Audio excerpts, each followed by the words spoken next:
Paano kung ma-stranded ka sa isang isla kasama yung boss mo na kaaway mo? Kung gaano kabait si Thomas sa Maze Runner, ganun naman kasama si Bradley. Oh, God.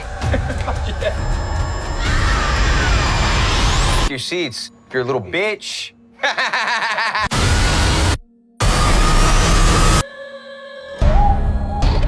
What did you just say to me? Let's not forget, I'm your boss. You work for me. We're not in the office anymore, Bradley. Just like I was. Although... Tungkol ito kay Linda na mahilig sa mga outdoor activities and also sa pagtatrabaho. Yun nga lang, magiging bangungot yung trabaho niya dahil nga sa boss niyang ayaw sa kanya at may napakasamang ugali nga. Isang araw, habang nakasakay nga sila sa isang eroplano kasama yung iba pa nga nila mga katrabaho, dito na nga ito babagsak kung saan mapupunta nga si Linda at yung boss niya sa isang isla. Dahil outdoor girl nga itong si Linda, madali nga lang sa kanyang mabuhay nga sa isang isla kung saan dito nga mapipilitan yung boss niya na respetuhin siya at makipagtulungan sa kanya. Habang nasa isla, mas makikilala nga nila ang isa't isa kung saan dito nga nila gagawin ang lahat ng kaya nila para makasurvive nga doon sa isla and also sa isa't isa.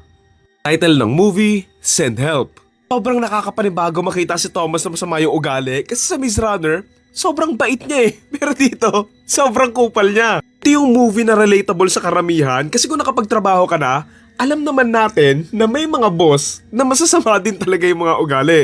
What I love from this film simulat sa pool na ipakita naman agad nila na mahilig or magaling talaga sa mga outdoor activities nga itong si Linda na mapapakinabangan nga niya pagdating nga nila doon sa isla. Love yung performance nila Rachel and Dylan nga dito na akala ko nga magiging happy ending na magkakabati nga sila pero ayun, hindi pa rin pala talaga. Tatawa lang din talaga ako dito kay Bradley lalo na yung tawa niyang pang-asar. Kakatuwa lang din talaga panoorin yung movie kasi nga kupal naman talaga tong si Bradley tapos masama nga yung ugali niya pero may gagawin pa palang mas masama itong si Linda dahil nga sa naging obsession niya. Siguro for me, nakulangan lang ng kakapitan yung obsession element nga ng story na gusto na nga lang magstay ni Linda doon sa isla kasama nga si Bradley, na kesyo dito nga siya nakakakuha nga ng power over Bradley, na sana nga mas nagstick na lang sila sa gusto na lang talaga niyang makapagigante. By the way, kung mapapansin nyo, may mga horror elements nga yung story kasi ang director nito ay si Sam Raimi na gumawa lang naman ng The Evil Dead and yung Spider-Man nga ni Tobey Maguire and isa rin sa pinaka nakakatakot and may surprising na ending sa isang horror movie na Drag Me to Hell. Naramdaman mo talaga yung horror elements dito lalo na nga on the second half nung nag-start na nga mabaliw itong si Linda. What's crazy about this film is that habang pinapanood mo, mapapaisip ka eh, sino bang mas masama sa kanila? And ayun nga yung maganda rin dito kasi at the end of the day, parehas din naman silang masama yung mga ugali nila. Napanood nyo yung trailer, ganun din naman yung makikita nyo nga dito pero I think medyo late lang na ipasok yung horror or suspense part nga ng film. Kulangan lang din talaga ako and for me, masyadong biglaan yung pag-shift ng mood papunta nga doon sa other half ng movie. For me, I didn't like the sudden change na I know may mga hints or clues na papunta na naman doon, lalo na nga nung kinuwento nga ni Linda yung nangyari sa asawa niya. Pero for me, sobrang biglaan lang nung tinry ngang tumakas nga ni Bradley. You know, dahil nga sa nangyaring yun, na-realize nga niya na hindi na talaga magbabago nga si Bradley, na hindi na talaga siya nito gagawing VP nga nung company nila. Pero alam mo yun, it's not enough lang din.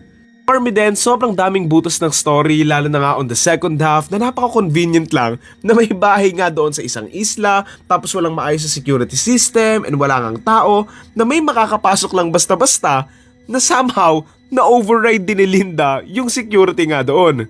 At what they're going for doon nga sa ending doon sa may bahay, yung final battle nga nila Linda and Bradley pero for me, parang masyado lang siyang napahaba with that kind of payoff. Ending naman with Linda, I think that's the only ending din naman na pwedeng kalabasan ng kwento na to eh.